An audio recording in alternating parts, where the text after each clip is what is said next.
Leggings യൂറോപ്പിലെ വേശ്യയുടെ വേഷമാണ്. അതങ്ങനെ മാപ്പിളപ്പെണ്ണിന് വന്നു. തലമുനിക്കണ്ട, ഇപ്പൊ തലമുനിക്കളയണ്ട. പെണ്ണുങ്ങളൊക്കെ പലരും തലമുനിച്ചങ്ങട്. ഇതിപ്പോ പർദ്ദന്റെ ഉള്ളിലാണ് വലിയ പ്രശ്നമില്ല. പക്ഷെ ഇതിട്ടിട്ട് ഒരു ടീഷർട്ട് ഇട്ടിട്ട് നടക്കുക കണ്ടിട്ടില്ല? ഏതാണ്ട് മിക്ക മുസ്ലിം പെണ്ണുങ്ങളുടെയും അവസ്ഥ ഇന്നിപ്പോ ഇതാണ്. ജീൻസ് ടീഷർട്ട് ഇടുക. കല്യാണത്തിൽ ഒരു ചെറുപ്പക്കാരൻ എന്നോട് പറഞ്ഞു, ഉസ്താദേ ഞാൻ കല്യാണം പെണ്ണുമായിട്ട് ഉറപ്പിച്ചതാണ്, മാറ്റി കല്യാണം. എന്റെ കല്യാണത്തിന് തീയതി ഉറപ്പിച്ചപ്പോൾ അവള് പറഞ്ഞു എനിക്ക് ജീൻസ് ടീഷർട്ട് ഇടണമെന്ന്. ഞാൻ വേണ്ടെന്ന് അവസ്ഥ.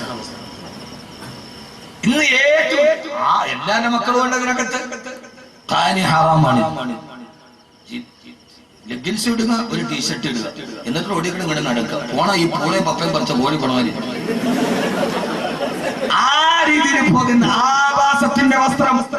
നിങ്ങൾ കൂടുതൽ ചിരിക്കുന്ന മനുഷ്യന്മാരെ. മൂന്നാമത്തെ ആരെന്നറിയോ? അല്ലാഹു നാളെ പരലോകത്ത് നോക്കാത്ത മൂന്നാമത്തെ ആളാണ് പുരുഷന്മാര്. പൊട്ടിച്ചിരിക്കണ്ട. തന്റെ ഭാര്യ ഇങ്ങനെയൊക്കെയാണ് നടക്കുന്നതെന്ന് അറിഞ്ഞിട്ടും, അല്ലാഹു ഇഷ്ടപ്പെടാത്ത രീതിയിലാണ് തന്റെ ഭാര്യയും പെൺമക്കളും നടക്കുന്നതെന്ന് അറിഞ്ഞിട്ടും അത് നിസ്സാരമായി കാണുന്ന ഭർത്താവ്. മൂന്നാമത്തെ തന്റെ ഭാര്യയും തന്റെ പെൺമക്കളും ഇങ്ങനെയാണ് നടക്കുന്നതെന്നറിയാം.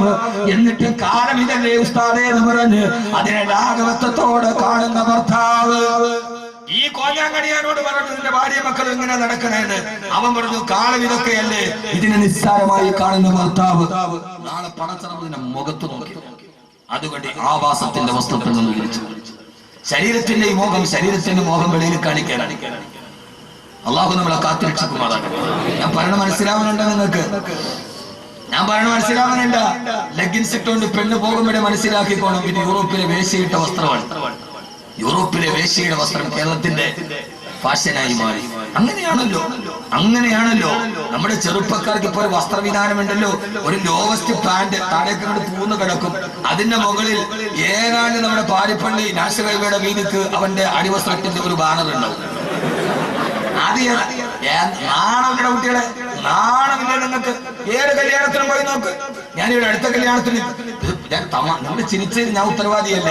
യഥാർത്ഥത്തിൽ ഈ അടുത്ത സമയത്തൊരു കല്യാണത്തിൽ നിക്കാഹിന് ഞാൻ സ്വീക പറഞ്ഞു കൊടുത്തോണ്ടിരിക്കുമ്പോ ആ സമയത്ത് അളിയനെ സ്വീകരിക്കാൻ പെണ്ണിന്റെ ആങ്ങളെ വന്നു. ഞാൻ പേടിച്ചു പോയി. മിക്കവാറും അവൻ അപ്പ് ഊരി പോകുന്നിരിക്കുന്നു. ഇന്ന് കുട്ടികൾ ബൈക്കിന്റെ പുറകിൽ ഈ കുട്ടികൾ ഇരുന്ന് പോയാൽ അതിന്റെ പുറകിൽ ഭാര്യാസമേതം കാറിൽ യാത്ര ചെയ്യാൻ കഴിയില്ല. കാരണം ബൈക്കിന്റെ പുറകിൽ നിൽക്കുന്ന ചെറുപ്പക്കാരുടെ വസ്ത്രം, അവന്റെ അടിവസ്ത്രം മേപ്പോട്ടാവുക, അവന്റെ പാന്റ് താഴെയൊക്കെ ടൈറ്റ് ആയി കിടക്കുന്ന ഒരു പാന്റ് ഇട്ടത് അങ്ങനെ കയറ്റിയുണ്ടെന്ന് അറിഞ്ഞുകൂടാ. പ്ലംബർമാരും അതിന് PVC പൈപ്പ് ചൂടാക്കിയിട്ട് കയറുമാനില്ല. ആ സാധനം കയറ്റിയിടുക. എന്നിട്ട് ഇത് ആരുണ്ടാക്കിയ വസ്ത്രമാണ്? ചെറുപ്പക്കാരെ കുട്ടികളെ ഇല്ല, ഞാനിപ്പോ 10 പേരെ ഇതിൽ നിന്ന് ഇതാരുണ്ടാക്കിയ വസ്ത്രമാണ്? ലണ്ടനിലെ ജയിലുകളിൽ സ്വർഗരതിക്കാരായ ചെറുപ്പക്കാർ സ്വർഗരതിക്കാരാണ് എന്ന അടയാളത്തിൽ ധരിച്ച വസ്ത്രമാണ് ഈ വസ്ത്രം. ഈ വേശ്യകളുടെയും സ്വർഗാനുരാഗികളുടെയും വസ്ത്രം നിന്റെ ഫാഷനായി മാറി. ആദ്യമായിട്ട് അടിവസ്ത്രം മേപ്പോട്ടും വസ്ത്ര കീപ്പോട്ടുമാക്കിയത് ലണ്ടനിലെ ജയിലുകളിൽ, പാശ്ചാത്യന്റെ ജയിലിൽ താമസിച്ച അവിടുത്തെ സ്വർഗാനുരാഗികൾ നിങ്ങൾ സ്വർഗരതിയുടെ താല്പര്യമുള്ളവരാണ് എന്ന് പറഞ്ഞ ആ സിംബോളിക്കാണ് ഇന്ന് നമ്മുടെ മക്കൾ. ഇനി നിങ്ങളുടെ മക്കൾ ഇത് ഇടണോ വേണോ നിങ്ങൾ തീരുമാനിക്കും. ഞാൻ പറഞ്ഞല്ലോ, ഞാൻ ഒരു വാത് പറയാൻ വന്നെങ്കിൽ കാര്യങ്ങൾ പറയാനാണ്. അല്ല കബറും കഫന്നുനെയും പറഞ്ഞിട്ട് നിങ്ങളെ കരയിപ്പിക്കാനാണെങ്കിൽ എനിക്ക് വളരെ എളുപ്പമുണ്ട്. അത് കേട്ടിട്ട് കരയാൻ നമ്മുടെ കൽബിന് കഴിയാത്തതാണ് എങ്ങനെയായിട്ട്. അതുകൊണ്ട് ചെറുപ്പക്കാരെ നിങ്ങൾ കേൾക്കുന്നവരെങ്കിലും ഈ ആവാസത്തിന്റെ വസ്ത്രത്തിൽ നിന്ന് പിന്മാറും. ഇതൊക്കെ ശരീരത്തിന്റെ ഒരുമാതിരി മോഹമാണ്. ആദ്യത്തെ പോരാട്ടം ശരീരത്തിനോട്. അല്ലാഹു നമുക്ക് ആ ബോധം നൽകുമാറാകട്ടെ. വളരെ പ്രധാനപ്പെട്ട 3 പറഞ്ഞിട്ടല്ലേ പോകാൻ പറ്റില്ല. വിഷയം തീരില്ല. എത്ര മണിക്കാ മോനെ അവസാനിക്കുക?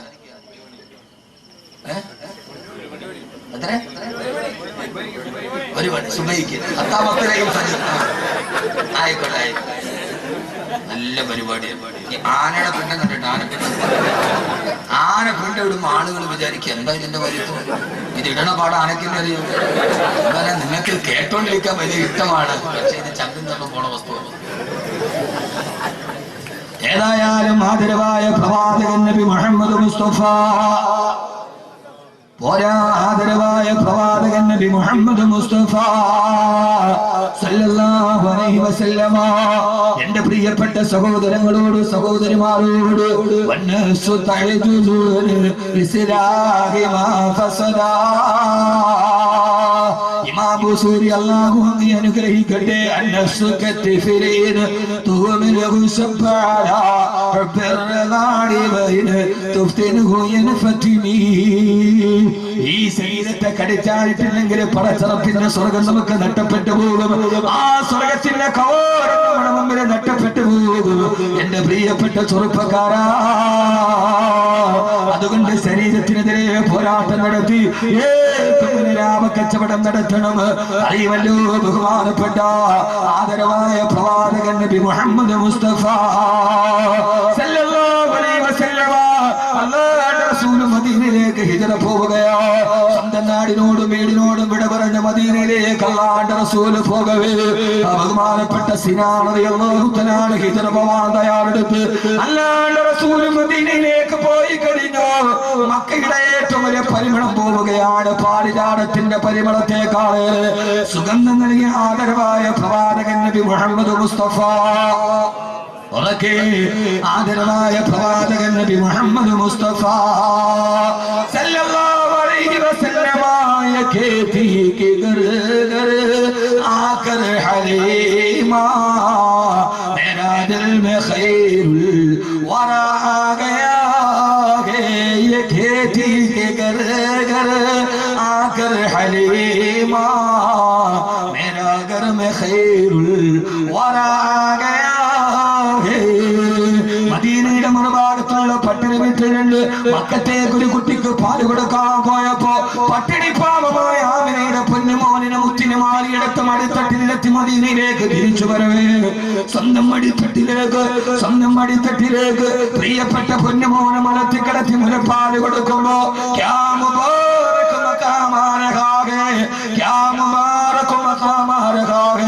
എത്ര വലിയൊരു സ്ഥാനമാണ് ഹലീമക്ക്. പിന്നെ ഹലീമ ചരിത്രത്തിന്റെ ഏറ്റവും വലിയ പ്രകൃതിയുടെ നായകനും മുലയൂട്ടി വളർത്തുന്ന സഹോദരങ്ങളെ ഹലീമത്തെ സരിയാണ് മടിയിൽ കിടന്ന് മുലയൂട്ടുമ്പോ ആദരവായ പ്രവാചകൻ നബി മുഹമ്മദ് മുസ്തഫ സല്ലല്ലാഹു അലൈഹി വസല്ലമ മുലകുടി പ്രായത്തിൽ പോലും ഒരേ ഒരു സ്ഥലത്ത് നിന്നല്ലാതെ പാല് കുടിച്ചിട്ടേയില്ല. ചരിത്രകാരന്മാർ രേഖപ്പെടുത്തുകയാണ്. രണ്ടാമത്തെ സ്ഥലമെടുത്തിട്ടല്ല റസൂലിന്റെ ചെഞ്ചുണ്ടിലേക്ക് വെച്ചു കൊടുത്താൽ ആ പഞ്ചമുഖ പൂത്തേതിതൾ അതരത്തിലേക്ക് വെച്ചു കൊടുത്താൽ ആ സ്ഥലത്ത് നിന്ന് പിന്നീട് മുലപ്പാൽ കുടിച്ചിട്ടില്ല. എന്നറിയുമോ ഹലീമ സഅദിയ്യ റളിയല്ലാഹു അൻഹു വേറൊരു മോൻ കൂടിയുണ്ട്. രണ്ട് സ്ഥലത്തിൽ നിന്ന് താൻ പാല് കുടിച്ചാൽ മറ്റേ കുട്ടി പട്ടിണിയാകുമല്ലോ എന്നോട്ടിട്ട് മുലപ്പാൽ കുടിക്കുന്ന സമയത്ത് പോലും തന്റെ ശരീരത്തെ തന്നെ നെഫ്സിനെ പിടിച്ചു നിർത്തി ലോകത്തിന്റെ മുത്തി ആദർശത്തിന്റെ സത്തേ ആമിനയുടെ പൊന്നുമോനെ ഫഹ്മീമ വസിനി വാഖിലുദി ഇൻഷാ അല്ലാഹ് മുഹമ്മദ് റസൂലുള്ളാഹ്. ആ പ്രവാചക പുങ്കവരുടെ പരിശുദ്ധിയുടെ പ്രബന്ധത്തിന്റെ തിരുപ്പിറവിയുടെ ആഭരണങ്ങൾ പാടി പ്രകറ്റുന്ന ഒരു റബീന്റെ പൊന്നം പിടിത്തിങ്കൽ കലയിൽ അല്ലാഹുവിന്റെ റസൂലിന്റെ ഏത് പറഞ്ഞിട്ടാണ് മധു പറഞ്ഞു മുടിയുമോ? സുജായി പറഞ്ഞതുപോലെ മദനമന മുടി അടകും നബിയുടെ മധുകുമുര ചെയ്തു മുടിയുമോ? മദനമന മുടി അടകും നബിയുടെ മധുകുമുര ചെയ്തു മുടിയുമോ? ഈ പ്രവാചകന്റെ പരിമളങ്ങൾ പാരിജാതത്തിന്റെ പരിമളത്തെക്കാൾ വലിയ ഈ പരിശുദ്ധിയുടെ പരിപാലനത്തെ ഞാൻ എങ്ങനെയാണ് പറഞ്ഞു അവസാനിപ്പിക്കുക?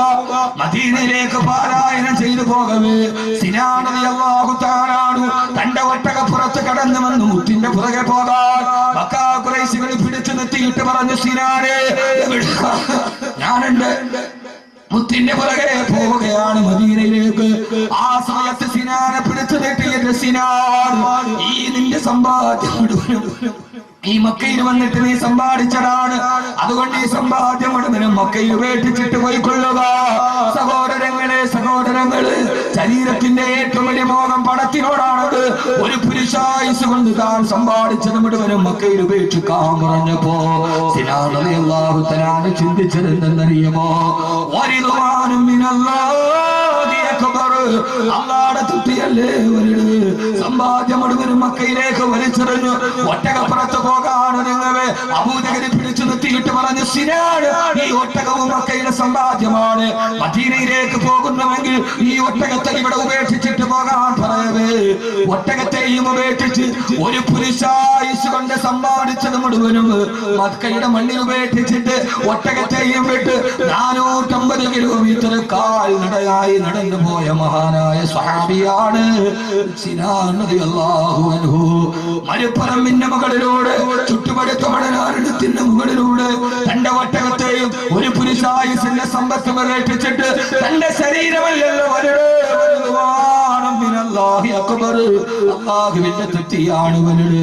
നടന്ന് 450 കിലോമീറ്റർ നടന്ന് മരുപ്പറമ്പിലൂടെ കാലിടേന് മദീനയിലെത്തി സിനാൻ റളിയല്ലാഹു അൻഹു. അല്ലാഹുവിന്റെ റസൂൽ കാണുകയാണ് നടന്നു വരുന്ന സിനാനിന്, മരുപ്പറമ്പിലൂടെ നടന്നു വരുന്ന സിനാനിന്.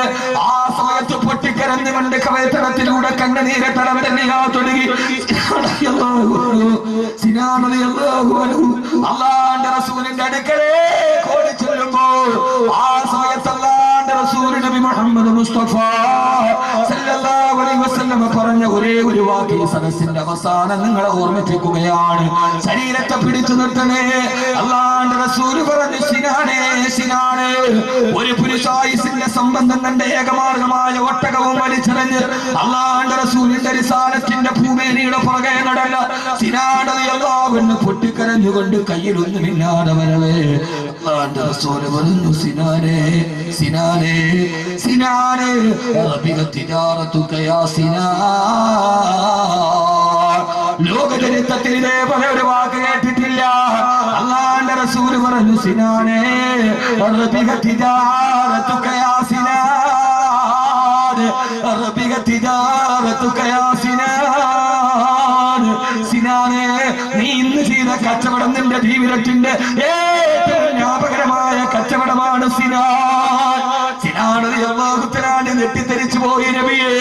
ഒരു പുരുഷായുസ് കൊണ്ട് സമ്പാദിച്ചത് മുഴുവനും മക്കയിൽ വലിച്ചെറിഞ്ഞിട്ട് വെറും കൈയോടെ വരുമ്പോ എനിക്കിന്ന് നഷ്ടമാണ് നബിയേ, നഷ്ടമാണ് നബിയേ. അഖിലത്തിന്റെ സമസ്താവേ, ഇത് ഹൃദയത്തിന്റെ കണക്ക് മുട്ടുന്നവന് മനസ്സിലാവില്ല. പിന്നെങ്ങനെ എന്റെ കച്ചവടം ലാഭമാകും നബിയേ?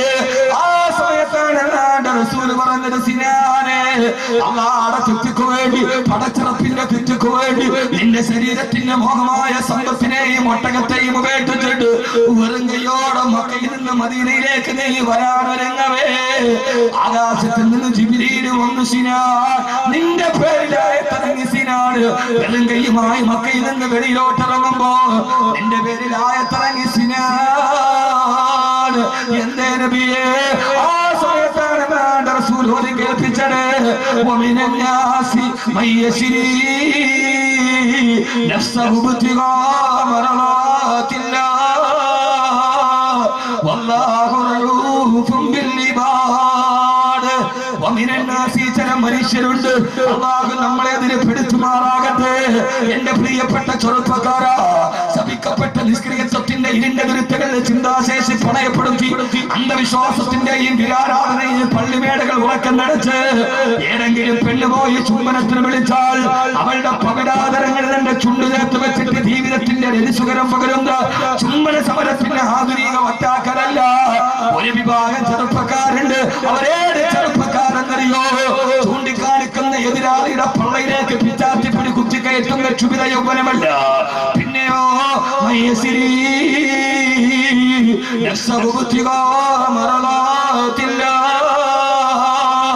പടച്ചറപ്പിന്റെ ചുറ്റക്ക് വേണ്ടി, പടച്ചറപ്പിന്റെ ചുറ്റക്ക് വേണ്ടി ഈ പച്ചമണ്ണിൽ നിന്ന് എന്നെ നിങ്ങളെ പടച്ചെടുത്ത പടച്ചറപ്പിന്റെ ചുറ്റക്ക് വേണ്ടി